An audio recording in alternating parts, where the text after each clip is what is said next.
De eerste keer kwam hij bij ons jongens aan de wijn voor het wetter en dan kwamen jongens om 11 uur en toen hielden van ons dat wel uit mochten. Dan vonden we dat geweldig. En toen stond de hele haven toen ik aan de kant. Dus dat was toen een ongelooflijke happening. En daar ben ik blij dat het ermee ophoudt. Want we hier wel zorg van komt het wel goed en het wie al geweldig wat het hier. En natuurlijk hopen we dat het nou redt. Maar dat het net redt is dit geweldig.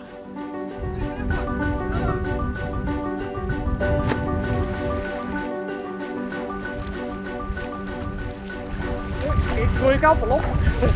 Dit is mijn eerste training, maar vanmiddag nog even en dan ben ik er klaar voor. Wij zwemmen dan vanuit de haven zwemmen we naar de brandweer in Stavoren. Dat zal zo'n 2 kilometer wezen. Hou je dat wel vol? Ja, een beetje op een reg. Nou, een beetje saai. En dan let ik je maar loeken, ik kom er wel. Ik vind dat er nooit genoeg geld wezen kan om onderzoek te plegen naar deze ziekte. Het is net zo dat wij het van dichtbij maken, maar het is natuurlijk allemaal bekend dat het een verschrikkelijk iets is. En ik vind het geweldig dat hij zich zo inspant voor dit doel.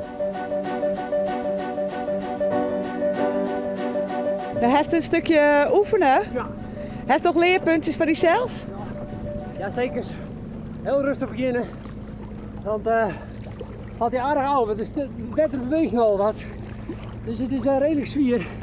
Maar ik denk als het rustig begint dat het in een groep mooi zwemmen dat het goed komt.